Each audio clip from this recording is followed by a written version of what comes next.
Oh shit. Here we go again. What does it mean to know thyself and to know that you are a powerful force in this reality? Now, know thyself is just an expression that over time has become many things. But in short, I just want to say it means to know thyself is to know that part of you, not the ego part of you, but the part of your psyche that is connected to the infinite, is connected to everything. Your ego wants to identify with the material world, and it creates those false presumptions. And that's not who you really are.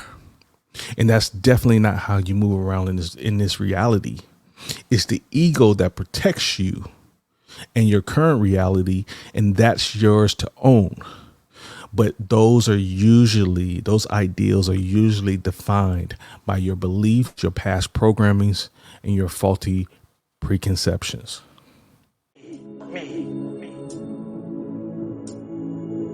He told the guy, he said, when you want to succeed as bad as you want to breathe, then you'll be successful. Listen to me. Pain is temporary.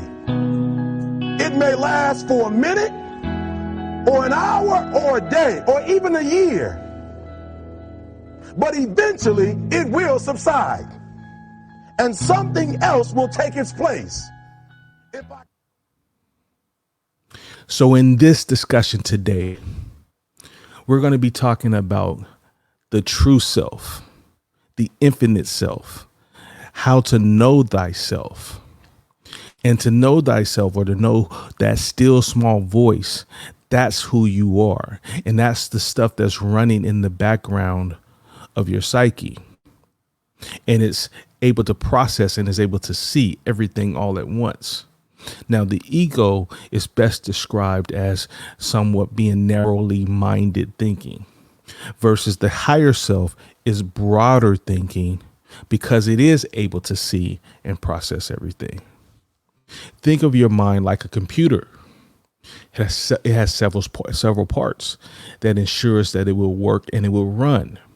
You have the hardware, which is the physical aspect of the computer. And then you have the software, which is the internal aspect of the system.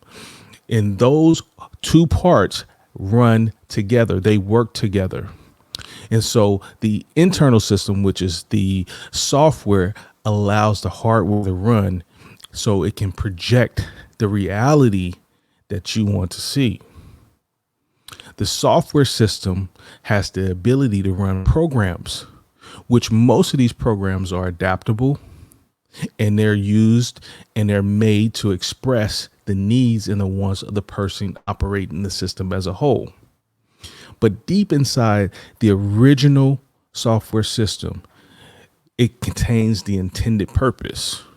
So like when you first start a new computer, it's running really, really fast. It's a clean slate. Of course it is. It has no limitations. This is just like the higher self, or should I say, this is like your true self that lives within your body. The true self, it's free to run clear without any limitations. And so when you tap into that part of you, that's when you know you've become limitless instead of limited. Now, that separation between the intended original software and the additional programs that were installed over time, that's what usually is what causes the problems. Because just like in a computer, every program has the ability to be adapted, controlled, or manipulated. And sometimes when that happens, it becomes destructive. It becomes destructive to the overall system.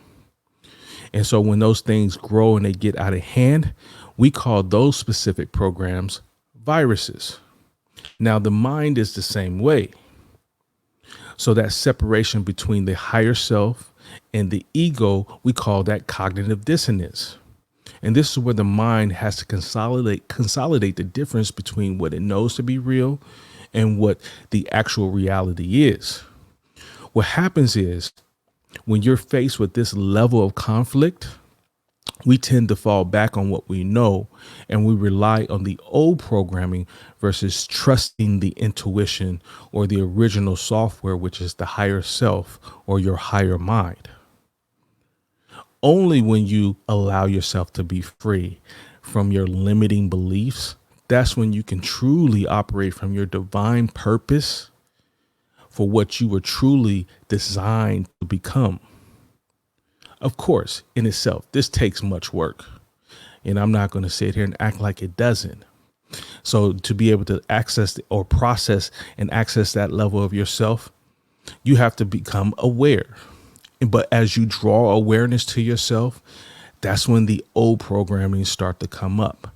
And that's when you start to be aware of the limiting beliefs that is holding you back. And this is when you can finally deal with and eliminate those bad programmings. You cannot change what you're not willing to face. See, oftentimes when we come into this level of awareness of our faulty programs, we want to suppress that side of ourselves, and we call that the shadow self. We do this because those things don't feel good and they make us feel unworthy. But those are the very things that we need to bring light and love to our dark areas. It's not the program's fault. It was only doing the job that it was designed to do, and that was to protect you, and that's okay. I want you to allow the program to be there, because that's the reference of where you are and also how far you've come and how you've overcome any given situation. It is the other side of the coin. And if you just embrace and you commit to doing the work on yourself, that's when you start to build trust within yourself.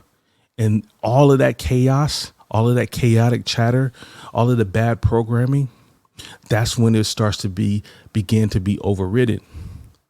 But as you start to do that, healthier programs come in and you start to change your mindset. And those are the things that benefit you. But if you don't do the work, it can become a detriment to you. And if you don't commit to the process of changing your reality, trust me, it will persist. Now, strength is your greatest attribute, and it's never a weakness. Knowing who you are and without doubting your strengths makes you superhuman. The truth is, or the truth does not have to be validated by anyone's opinions. So it doesn't matter what anyone thinks of you as much as what you think of yourself. Making decisions based off of what's best for you will always put you in alignment with your higher self. But on the other side of the coin, it might put you out of alignment for other people's agendas. But you are the master of your reality. And so first you have to tap into that part of yourself, and you have to plug into the original software that doesn't have all those faulty, corrupt programs running in the background. Think about it like this. If you're projecting, then you're sending out a projection, just like a projector. And that isn't real. It's just pictures on a screen presenting to be real. So I want you to step into your greatness, increase your awareness, and allow yourself to go through it, to get through it.